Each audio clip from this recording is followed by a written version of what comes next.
Final words aren't just echoes. They're often the last, raw truth a person ever says. And when it comes to leaders, those who shaped empires and changed history, their last words can reveal everything.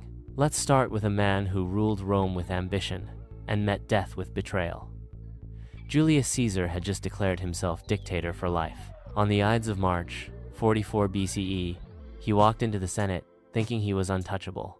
But he was surrounded, stabbed 23 times by men he once called friends. When he saw Brutus's protege, maybe even his son among the attackers, he said, "Et tu, Brute? You too, Brutus?" It wasn't just a question, it was heartbreak. Fast forward to the 1800s, and meet a fallen emperor. Napoleon Bonaparte, once the most feared man in Europe, had lost it all. Exiled to the island of St. Helena, sick and alone, he spent his final days reliving battles in his mind. His last words? France, the army, head of the army, Josephine.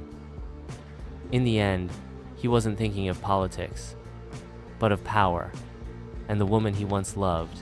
Now to England's greatest queen. Elizabeth I ruled for 44 years, transforming England into a global power. But her death was slow and she refused to lie down. She stayed on her feet for days, afraid to close her eyes. Her last words were, "All my possessions for a moment of time." A monarch who had everything, except more life. Then there's Che Guevara, the revolutionary icon. Captured in Bolivia after years of guerrilla warfare, he knew death was coming. As the executioner raised his gun, Che stared him down and said, "Shoot, coward. You are only going to kill a man." He didn't die begging, he died defiant. And finally, the genius of the Renaissance, Leonardo da Vinci.